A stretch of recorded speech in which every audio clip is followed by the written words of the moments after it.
From PlebLab in Austin, Texas, this is Stacker News Live! Hello, ladies and gentlemen. Welcome back to another exciting episode of Stacker News Live.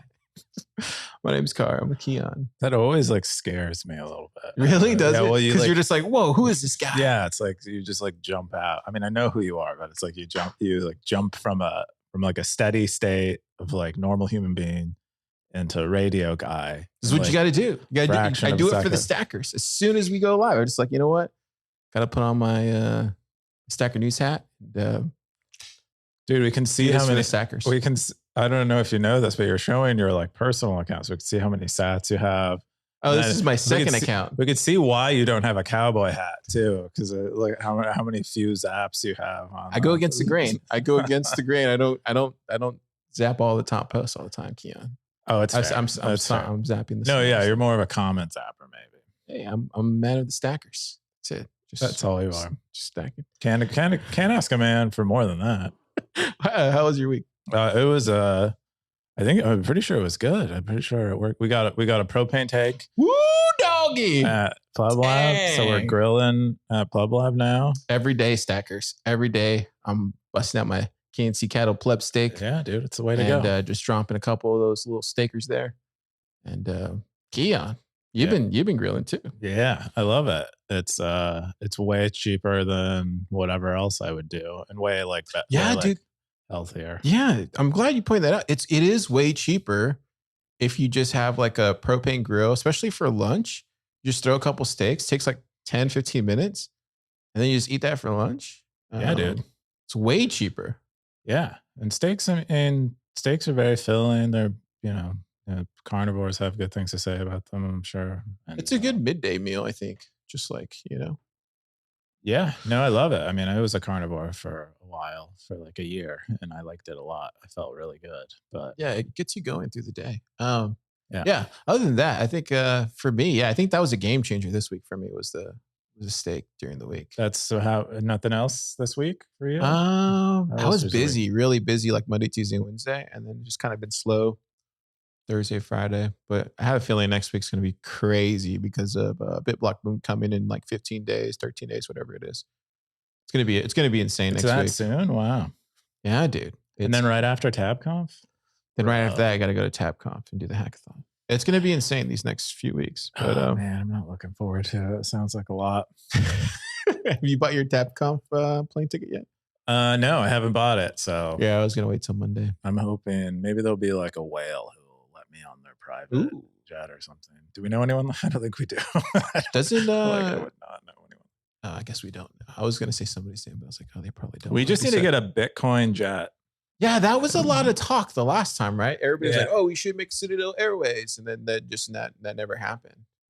So Yeah, we should go. Yeah, it has a few destinations. It goes to Austin, Nashville, and Pubkey. Those are like the few. it's just those places. Yeah. Can't forget about Tampa, Atlanta. Oh, that's right. I mean, there's so many Yeah. great Bitcoiners everywhere. There's a few places that are real Bitcoin destinations where you really want to go. Maybe if we get a sponsor, we could go to Amsterdam for the Oh, yeah, the Yo. Bitcoin Magazine conference there. yeah. There was some. Yeah, we'll serve another day. But yeah. All right, cool. If you've never checked out this show before, this is Stacker News Live. We cover the top 5 posts of the week on stacker.news. It's a front page of Bitcoin. This is where the stackers are voting for it. I don't get to pick anything. Keyan doesn't pick anything. It's not manipulated. No one's telling us what to talk about. No one's saying, hey, this is the news that you're supposed to be doing. We don't do that here. The stackers vote what we talk about. And this is what we talk about. So everything that you hear after we talk about this is just our own opinions. Doesn't mean anything. But with that, let's jump into it. The first top story is New York City isn't dead. My first visit to PubKey. This is from Siggy47, August 6th, a Bitcoin post, 37 comments, 9,969 sats. Can I get a woo, Siggy? It's quite a bit more sats. It's 109,000 now. 109,000? Yeah, if you Refresh. Yeah, there you go. Wow. Many of those stats are for me. I really enjoyed this post because I felt like I visited PubKey without actually having to travel to New York, which was amazing. it was a really nice breakdown. Apparently they have, Siggy visited. He had never been to a Bitcoin meetup before, but Siggy visited PubKey for the first time. Apparently Marty Bent was there, and he did a presentation following the Galaxy Digital Mining Report and kind of broke that down for people. But it has a full write-up on the bar and what it's like there and the vibe. I thought it was so good. I read it too. Yeah. This is basically becoming Siggy News Live. Yeah, I mean, it's fine. It's whatever. He's writing every week. He's making the top 5. Yeah, he's writing fantastic original content. This is another thing I don't think people realize, but like you get on the top 5 of Stacker News Live. Not only do you force us to talk about it, and then it gets disseminated to all of the socials that we're connected to and all that kind of stuff. So yeah, Siggy's making a name for himself, man. Yes. I mean, he showed up on Rook's podcast. Yeah, Rook interviewed him. Pretty awesome. What else did he cover? Oh, yeah. So he covers the whole vibe. Like, what is the scene like there? Apparently, most people go in there and don't even realize it's a Bitcoin bar. They're there because it's a really good bar. Apparently, apparently they have really good food as well. The Smash Burger. That's what Peter told me. Yeah, the Smash Burger is apparently great. I think Siggy said he had a chicken sandwich that was fantastic. They have some, they have like a real legitimate culinary chef guy doing the menu. It just looked like the whole thing is designed to provide the like dive bar experience, which for many people is actually kind of comfortable and is disinhibiting. But yet it has all of the amenities that you might expect in a higher end bar, as far as like food and look at the ambiance. I love like a checkered floor. Dude, who doesn't like a good dive bar, dude? I know. It looks amazing. It's those are the kind of bars that I grew up in. Those are like, you grew up in a bar. You know what I mean? Like, like in your 20s, like playing shows. Like these are the kind of bars you would hang out at. I see. Or at least I would hang out at. We got the stackers in the comments. Lumar had the top comment. He said, quality content. Have 1,000 sats for someone less likely to make it to that destination. Embarrassed to see the post hasn't earned more yet. Of the paragraph ending in douchebags made me chuckle. Siggy said, thanks very much for the generous zap. I almost took that line out, but my wife insisted I leave it in. Then Blockchain Book, he says, I was recently in New York City. Thought about going to PubKey, but didn't have time. It looks like an awesome place, but the crowd I'll pass on. Definitely need more women. The lack of Bitcoin payments are odd. I don't buy this explanation. Then he says, I think this IRS rule stuff is cop out for poor transaction volume in Bitcoin. People do stuff all the time and don't think twice about IRS. I think it's better to just say people don't want to spend Bitcoin that use this IRS boogeyman. Maybe next time I am in New York City, I will go to PubKey and buy drinks with my Zeus wallet. And if Tor is down, I'll use my Mutiny wallet. That's from Blockchain Book. Yeah. So they said, apparently, according to the owners of PubKey, the only 1% of the transaction volume there is paid in Bitcoin. They themselves use a Zeus point of sale system at PubKey. But very few people actually end up paying with Bitcoin, which is kind of sad. But I think we're just, we're at the early stages of, most of the time you don't even expect it to be an option available to you to pay in Bitcoin when you go places. I know personally, if I ever went to New York, that'd be the place I'd be hanging out every day. I wouldn't even think twice. Like, why do I want to go? Do you know what I mean? Like, It's like, it'd be like what PlebLab is to me here and the Commons is to me here. It's like, those are the two places that I feel the most comfortable in the entire state of Texas, is at the Bitcoin Commons and PlebLab. And I would imagine the same way if I went to New York, I'd feel just like I do when I go to Nashville with Bitcoin Park. I just feel really comfortable there. So as a Bitcoiner, spread this message. Go and do more of these. I would love to hear one on the park. I've actually done a review on the Bitcoin Park before on Thriller Bitcoin. Yeah. If you type in Bitcoin Park on Thriller Bitcoin, actually did one when I went there the very first time, like a year ago. So I think more of these is good. It gets people out there and willing to support projects like this, because it's very important. These projects are the operation and cost, everything. So you're supporting them by talking about it and throwing sats their way. Hats off to PubKey for making a great place for a destination for Bitcoiners. Yeah. The next top post is, how much sats are you worth? How much are sats worth to you? I was trying to get that. Undisciplined, 103 comments, 15,000 sats, August 8th, Bitcoin post. What is this? Yeah. So Undisciplined is curious about how we think about sats, and whether we're, what kind of exchange rate calculation are we doing when we're spending them or thinking about them. And the responses are quite varied, and it seems like most people think of them about like roughly as a penny. Others think about them at the current exchange rate, as you see with SEMF there. I would say. What do you say? I tend to not think about anything below 1,000 sats is mostly my response. I tend to, and in an effort to encourage me to spend them, I tend to think about them that way. And I don't know. I got some interesting responses where people were like, "Oh, sounds like you don't value Bitcoin." And it's like, what? It's like, no, it's like, I have a mental threshold of around 1,000 sats. I don't begin to consider the value. I think what I'm similar, but somewhat different. So I would say I am more of a, when it gets to 1 to 9,000 sats, 1,000 to 9,000 sats, I'm like, 1 to 1,000, 9,000. Once it gets to 10K sats, I'm like, wait a second. Like I'll make 20K sat bets all the time, or like 50K sat bets. Then once it gets to like 100,000, 200,000, then it's like, whoa, slow your roll.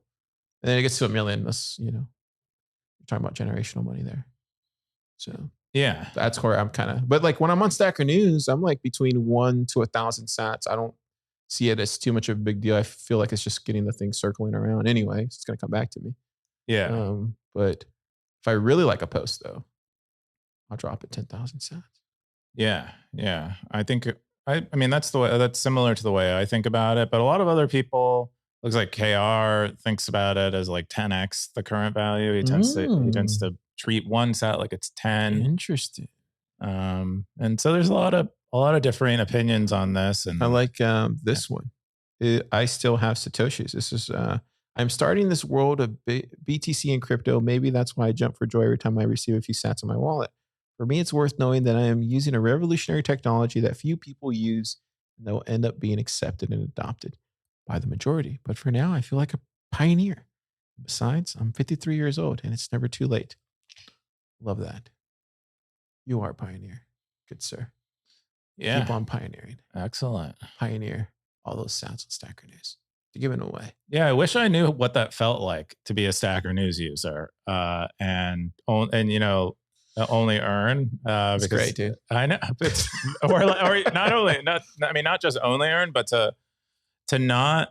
I'm so in it all the time. I don't think I get to experience. Yeah, you probably don't. I don't get the real user experience. Let me just describe it for you.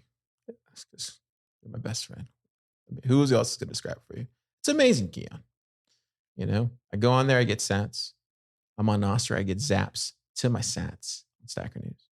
It's just keeps going. We do Stacker News Live, I get saps. Yeah. It's just amazing. That's what I'm saying. I'm very blessed.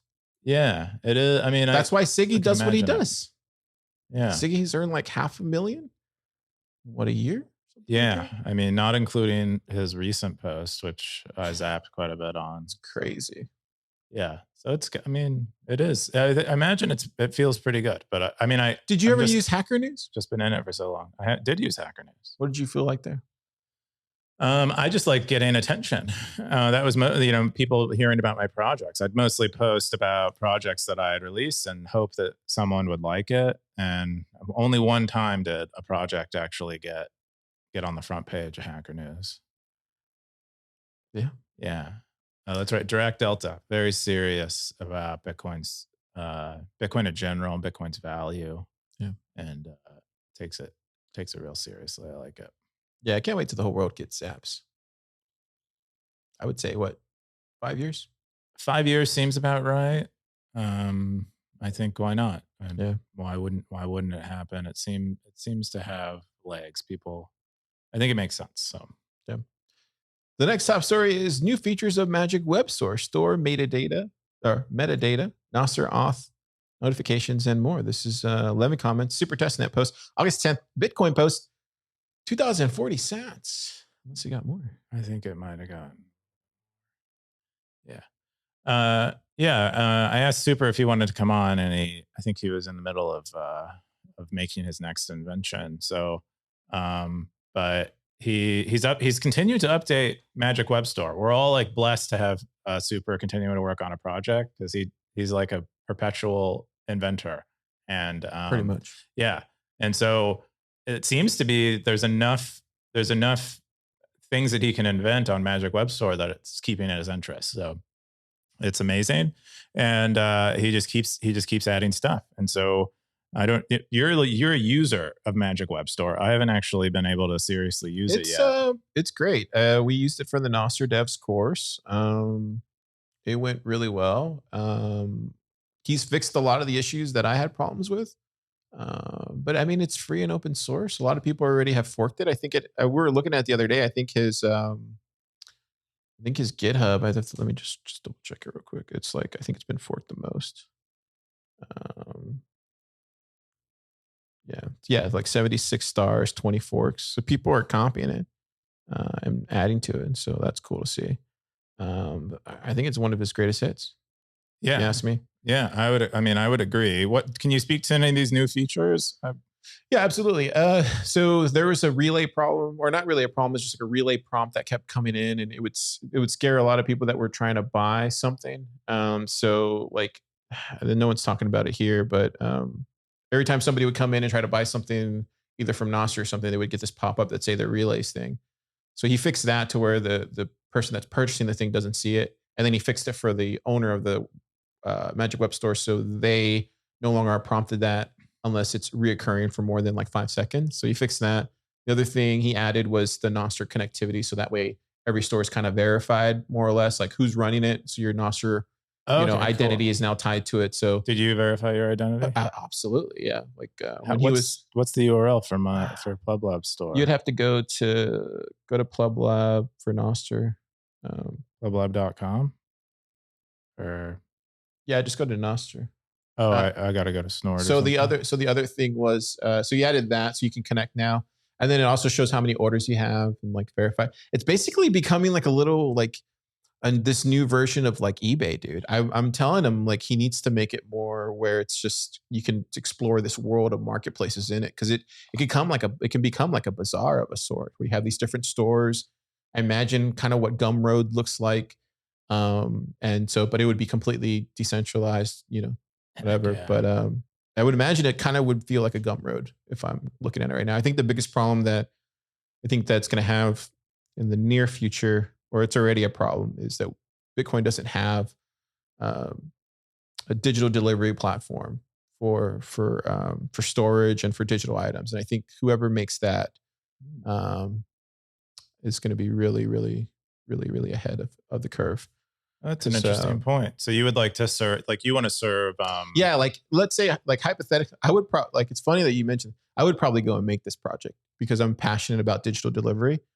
But you would basically, for lack of a better word, you would need like a Dropbox, or you would need like a SNL for Bitcoin. And I think the fact that we haven't had that yet is kind of surprising because we need that. That's another modular piece that we need for this stack to kind of work. That's the biggest problem that I saw with Magic Web Store. Well, how are you doing digital delivery now? Sendow, but it's terrible. It's not terrible. It works, but it's just it could be simplified a lot more. I see. Okay, so there are platforms that exist already, and you could choose any platform that you wanted to do digital delivery, but the ones that exist aren't conducive. Yeah, aren't up to snuff. Yeah, aren't conducive to yeah. Like Bitcoiners. So we need like somebody could spin out Magic Web Store and turn it into a Gumroad, I think, easily. Because that's basically what we need. We need a Gumroad for Bitcoin. I see. Because what you want is all your digital files to be hosted for you. Yeah, be able to sell digital stuff. I see. Okay. But yeah, he's added a lot of stuff, and then he's adding dark mode right now. Ooh. So it should be good. That will be cool. Yeah. Anyways, I think everybody does like it. BB Bitcoin USA says, "Is there a good crash course to learn how to integrate this into an existing website on store page?" Yeah, he says you can use iframe. That's cool. Or just use a link. Yeah, I would just use DNS and point to Magic Web Store. Yeah. Probably be the way to go. But reach out to Keyan, or not Keyan. Reach out to SuperTestNet on Nostr or Twitter if you have any questions. Yeah. Okay. I'm looking forward to seeing more. The next top story is how to buy Bitcoin privately. This is Azteco, Hado, Robosats, Bisq, and peer-to-peer. This is 25 comments from HGW39, August 5th. Bitcoin post, 25 cents, 25,000 cents. Yeah, this is a great post covering, kind of how all the KYC free options in and out, which is very nice. It kind of settles on Robosats or really in person being the most like the superior form of acquiring KYC free sats, and then Robosats as a follow up if you for some reason cannot get them in person. But in person is a pretty viable option, especially if you live in a major metropolitan area. There are usually people you can find on Craigslist and otherwise. I'm not saying that's a good idea, but I've watched a Vice documentary that interviewed a bunch of people who do this professionally, where they will KYC themselves, buy in this case mostly Bitcoin, and take cash in return for it. I don't know how legal being that person is, but anyway, it's a great option for getting KYC free Bitcoin, as are all these other options. But they have this is really nice. Yeah, very detailed. And he even has BTC sessions video. Yeah, yeah. I mean, he kind of breaks them down. That table that we showed at the top was very, I think, comprehensive as far as his conclusions on the status of all of these methods. And it's really like Bisq is great, and there are a lot of reasons to like Bisq, but it is fairly technical, fairly hard to use. And then Robosats is you visit an onion address and you're kind of off to the races by comparison. But trade-offs with everything. And but if you're interested and if you're buying Bitcoin and you want it to be KYC, there's probably I don't know of a better resource that's more comprehensive. This is awesome. Yeah, I would say hats off to HGW39. Yes, hat. There you go. My hat will stay on. Yeah, this is really in depth, dude. We had somebody come by the lab this week, and he was talking about how there's just no information online in regards to like this type of stuff. Not so much the developer stuff, but more like this type of stuff. Yeah. Yeah. There's like a gap between. There's a gap. The only person I know, we were trying. Remember, he asked you, and we were like, "Oh, BTC sessions." It was like the only guy that we can think of like to go to for this type of stuff. If anyone out there is interested in doing such a thing, my wife has asked for something like a Bitcoin Genius bar to exist, so that she can, so she can go somewhere physically and ask people all the dumb questions she might have and get walked through that experience. So if you I don't know. For some reason I think that's a good idea. I mean, I don't really know, because I've ceased being that person. I think that's a lot of us Bitcoiners now. I've ceased being the person who needs that. But I think what she's saying is true, and so I think there might be, if you want to help out your local community, doing something like that, I think would be huge. I think they tried it at ABC. Maybe it was Scoresby that tried it before ABC. So right before the meetup, he did like an hour or 30 minutes of like Bitcoin 101. So maybe that's what it is. Maybe right before your meetup, an hour before, just have your, get somebody to do like, bring your Bitcoin troubles to us right before, and you can talk about it. Kind of like a service desk of a sort, Yeah, basically a service desk. I think the important thing is there's no real agenda. It's mostly just people there who can ask you whatever question they have about. It's kind of like a geek bar. What is that called? Best Buy? They have like a geek squad. Oh yeah, the geek squad. But the Genius bar is basically that for Apple. So same deal. Yeah. If that's a good idea for meetups. But yeah, the next top story is how I think WorldCoin is going to pan out. This is from CRRDLX, August 9th. Bitcoin post, 12 comments, 5,658 sats. What do you think about WorldCoin this week? Yeah, I think this is pretty. I mean, this is pretty interesting. So it is basically, attempting to draw conclusions about WorldCoin's fate using Aurora Coin, which was Iceland's. yeah, which was is it Iceland? Mm-hmm. Using Iceland's example, where they tried to create a local currency, a local cryptocurrency that would function very similarly to WorldCoin, in that it would distribute it to all the residents. And the expectation was that they would, use it within the country. But what ended up happening is most people ended up trading out of it nearly immediately. And he kind of shows the charts to prove it.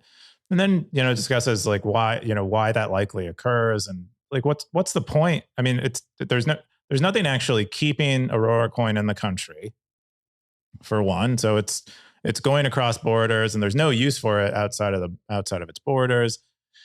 And then for two, it's like, why would you prefer Aurora Coin over nearly anything else? A city I lived in California, they tried to do a local currency. Really? Yeah, not a cryptocurrency, but like a paper currency, in an effort to get people to prepay and kind of lock in to spending money locally, attempting to compete with online, a world that was like increasingly online. That's why I hate all those stupid points systems that they have. Yeah, it wasn't. I mean, I think it had some legs among people who were sympathetic to that, and but I think in general there's not much you can do to beat better money, or to beat more liquid money. And so I think that's what is going to what he concludes that's what's likely going to happen with WorldCoin, and also describes that a lot is unknown about WorldCoin at this stage. Like, what is the actual emission schedule? Like, if it is UBI, are they going to be inflating it with regularity? So there's not much reason to hold it. It's interesting that this came out, because I wrote about something yesterday, kind of similar to this. I'm not going to show my thing, but I'll show the stat was alarming when I looked at it. So more than 2 million people from 34 countries have signed up for World ID. That's crazy. Which also said that it has started ramping up on global distribution of orbs with the hopes of increasing the scanning devices to 1,500 this year to boost adoption.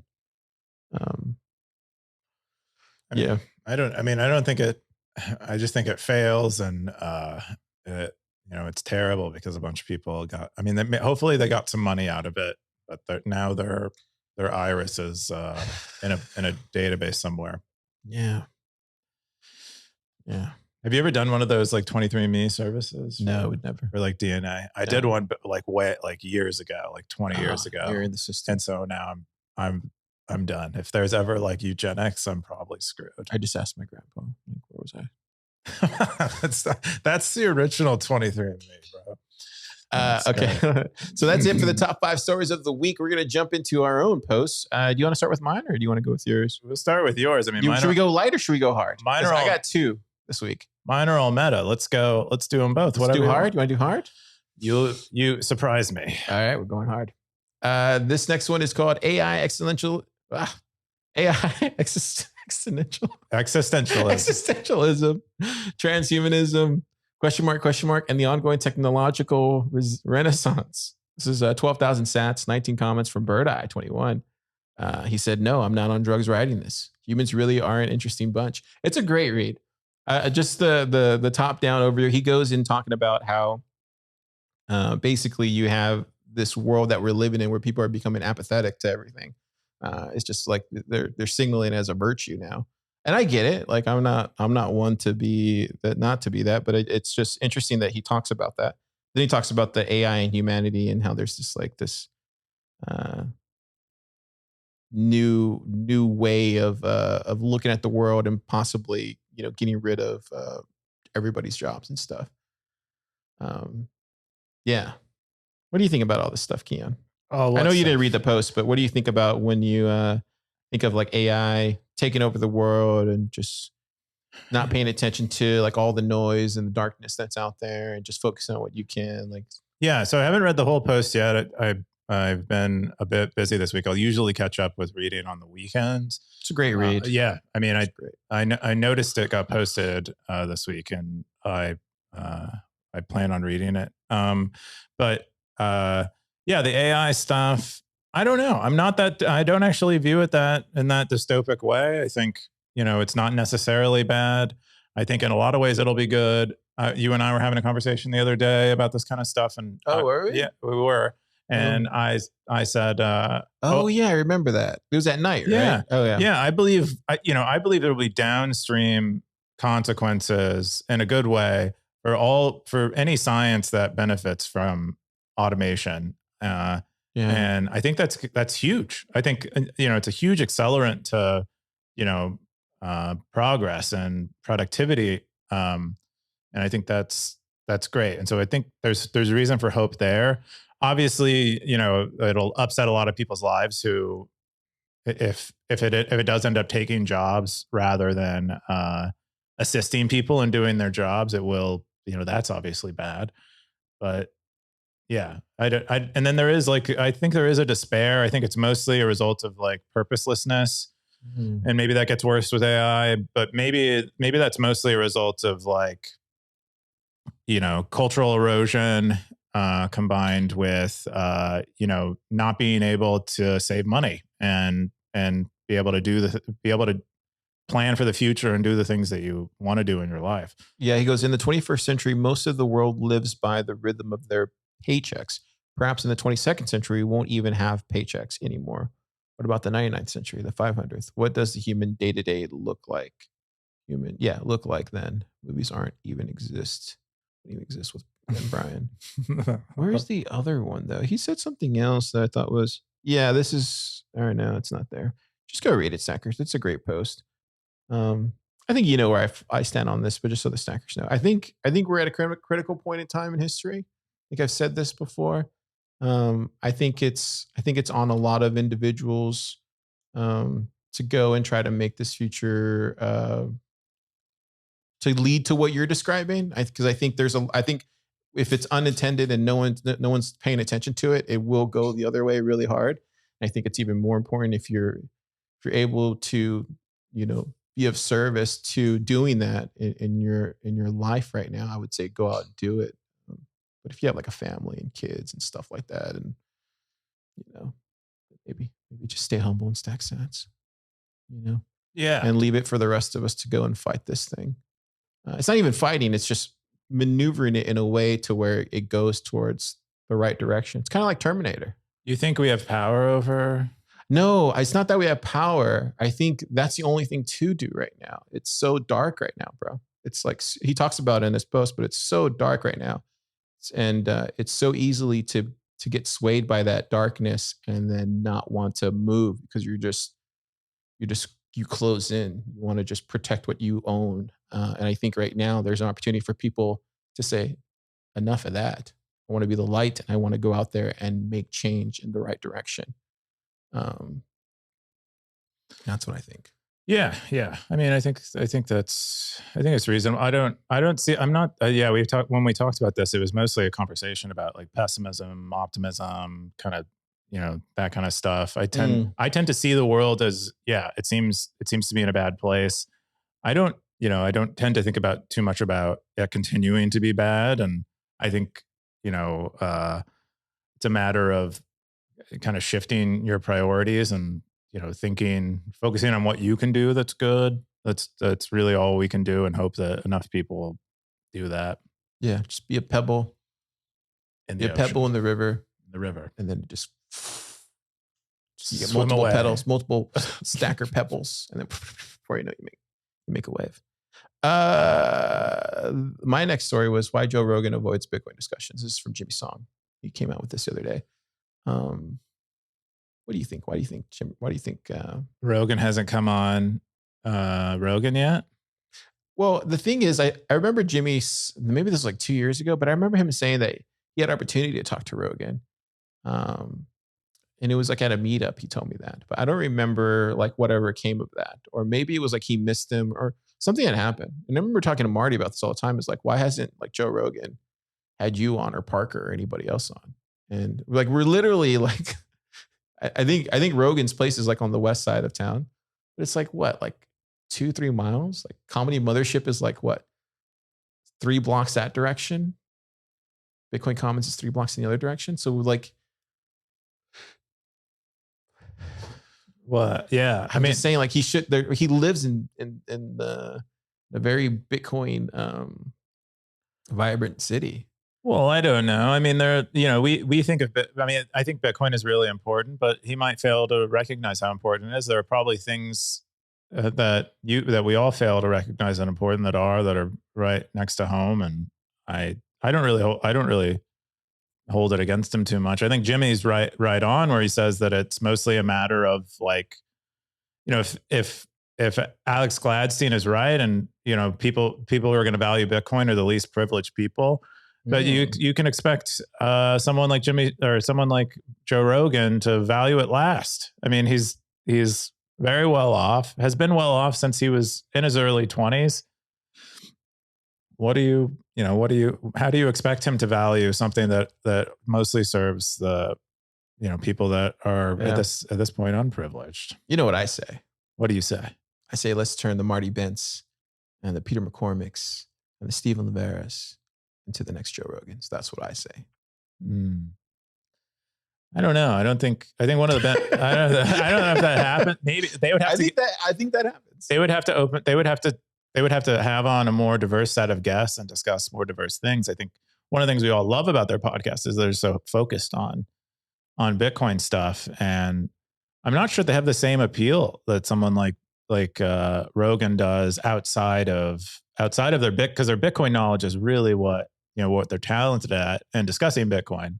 It's still early. I think they've only been around for like 4 or 5 years. That's true. So maybe they do transition. The next decade. That's a good point. Maybe it just takes time. Rogan's been doing it for like over a decade, right? Yeah, dude. Since like the beginning of podcasts, nearly. So like that's almost 20 years. So you ever watched any of his earlier podcasts? Yeah, they were terrible, dude. It was just like him in front of like this webcam. With Red Band. It's kind of like what this looks like. It's basically that. It's a great. But maybe you'll be Rogan in the future. No, Lord. And I'll be the Red Band. Definitely don't want to be Joe Rogan. Cool. No thanks.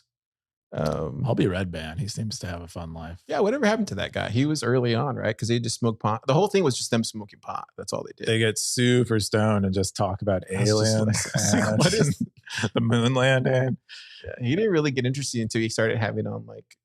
I first noticed him, to be honest, was until like Andreas was on there in 2013. Oh, or no, 2015 was the one. Yeah, that's when I first heard of like Joe Rogan, and I mean I used to see him, right, but I didn't really watch him until that. Yeah, I don't know when my watch moment was, but I was aware that he was out there too. Because he would have Graham early on. Remember that? Graham Hancock. Oh yeah. No, I wouldn't even see those. I wasn't even aware of Graham Hancock probably until like 2016 or something. Oh wow. Yeah. But anyways. Yeah. And that's it for mine. Keyan, you have a bunch of meta. So yeah, we have a bunch of meta. What's this first one?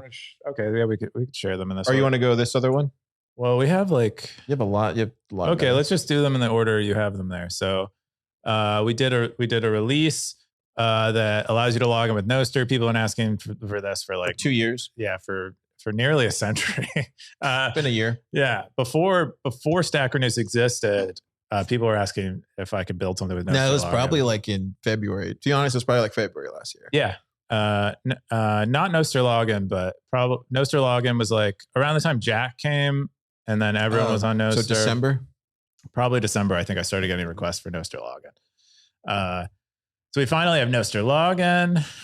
We finally have, and then Super asked me as a go between for Nostr's app metadata notification. So now you know whose app do you want on what. Oh, cool. And that's pretty cool. I know I wanted that too, but I don't even think I realized that that I should be providing that to people. So thank you, Super, for requesting that. And then we're getting a lot of open source contributions, and so there's more stuff. Oh, really? Who's contributing? We Are All Satoshi's been contributing. Kevin helped out. Will O'Byrne helped out. He developed the original WebLN spec. Wow, dude, everybody's helping you, man. Yeah, we're getting. What do you think that is? What changed? I'm not sure. I think what it is probably the rewards bug. And I was saying this last week, but it's like a bunch of people weren't even talking about, who wouldn't normally talk about us. They love talking about scandal. Any scandal is worth talking about by definition. And so we finally became relevant again. Noteworthy. We became noteworthy. Yeah, relevant is a great word. Kidding. A great word to describe it. It's relevant to all the stackers. Yeah, I don't really know, but it's really cool, and I'm really excited about it. And they're great contributions. Cool, we are all Satoshi's doing great work, and awesome. Kevin did some really good stuff. And everyone, what I love is like everyone has their own like skill set and preferences for working on stuff. That's cool, man. You're running your own little open source team now. Yeah. I mean, it's not, I wouldn't call it a team, but yeah, they're helping, and that's fun. Stacker News team, yeah. Yeah. So that was one of the metas. And then the next one was this one here. Yeah, we made a reward change. So for like the last few weeks, we had done a reward change where we were only rewarding zappers, just to see if rewards could affect change in terms of how many people are zapping. But Kevin actually noticed that it was only rewarding like 10% or the 15% there, I think, is the actual number of people who are zapping on a given day, which is way lower than you would probably need to see a meaningful effect. So I spent time re-implementing the algorithm to do it, and now we're at something like 80% of people zapping in a day are getting rewards for zapping. And pretty excited about that. And it's really important because we're going to go next week. We're going to start putting a lot more sats into rewards. And so having a good reward system makes sense. So that was another meta. Cool. So that's all the meta this week. Although I think there was one. Oh, was there another one?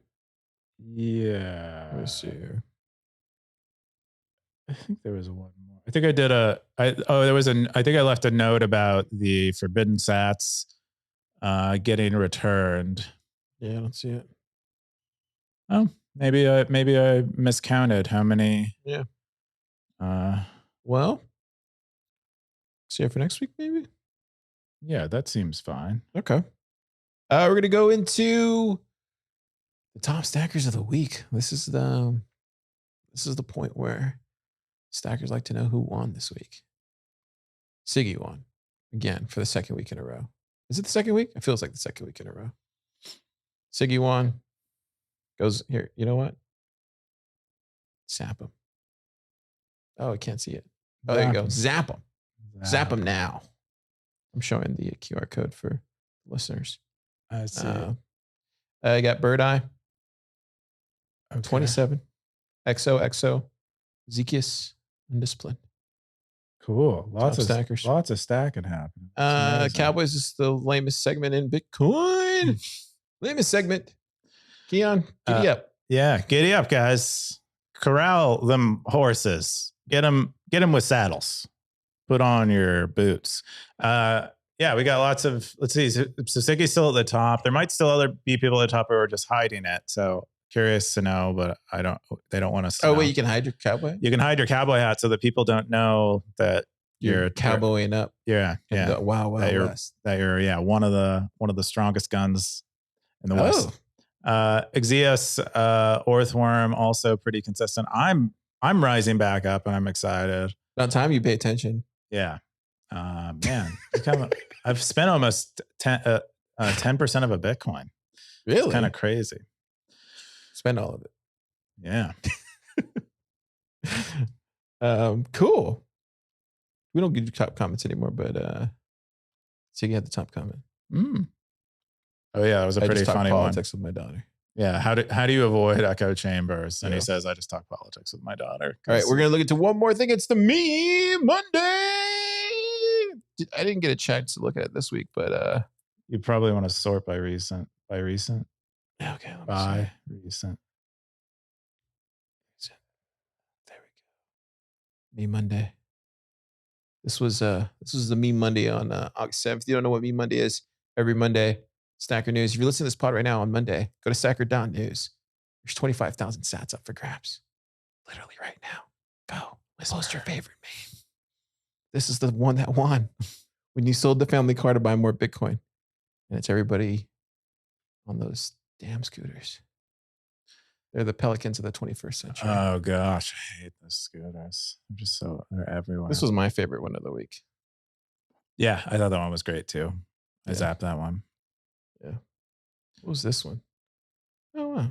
Did she really sign something on? She probably did. God, dude. You I know had like she a wake up would. call. The US dollar hasn't been back. You love to see it. Keyan, what are you doing? What are you doing this weekend? What am I doing this weekend? I'm probably not going to do much other than work, probably, and unless something comes up, and I'm pretty excited about that. Yeah? Yeah. How about you? What are you doing? What am I doing? Oh yeah, we got Nostr devs this weekend. Ooh. I didn't tell you my last weekend. Oh, last Friday. Stackers will love this.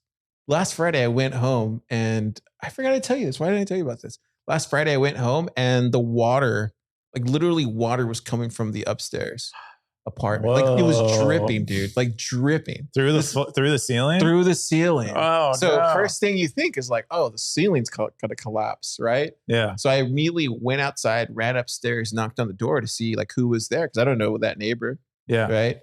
And they didn't answer, so I was like, oh crap. So hopefully something didn't happen, or I was like, I don't know, should I call 911? So I went ahead and just called the maintenance people, and then they came like in 30 minutes, and then he was able to go in there and see that no one was there. It was just the water heater above there broke because it's just so hot in Texas right now. And so it started going. Luckily, they didn't get any kind of water damage whatsoever because it went through the boards or whatever. So it just came streaming down. Oh man, maybe I have Did a it picture of ruin anything in your apartment, or just got the floor so basically what happened is like all the stuff, the sheetrock that's up there, it got like it's all messed wet up and gross? Yeah, so they brought like a guy to do like a humidifier thing, and it's like this whole thing, and basically ran for like 2-3 days to get all the water. I was surprised how actually easy it was to clean up. Actually, not that hard if you have the right equipment. Well, I mean, water is great. We all love water. And even like all the stuff that was like wet, like I had like my orange couch, and it like literally just it dried up really fast with the humidifier. Just put that orange couch in a museum. The Bitcoin life it's seeing. Anyways, Fountain Boost, we got Blockchain Boog. He says love. We loved the last episode. SNL 79. Joaquin El Salvador. Thanks, Blockchain Boog. Yeah. Appreciate it. All right, Keyan, this is it. This is where we say bye. Stackers. Zap. Or we can wait. Sorry. We can do it again. Right, you got to end it right there. Oh. Every time.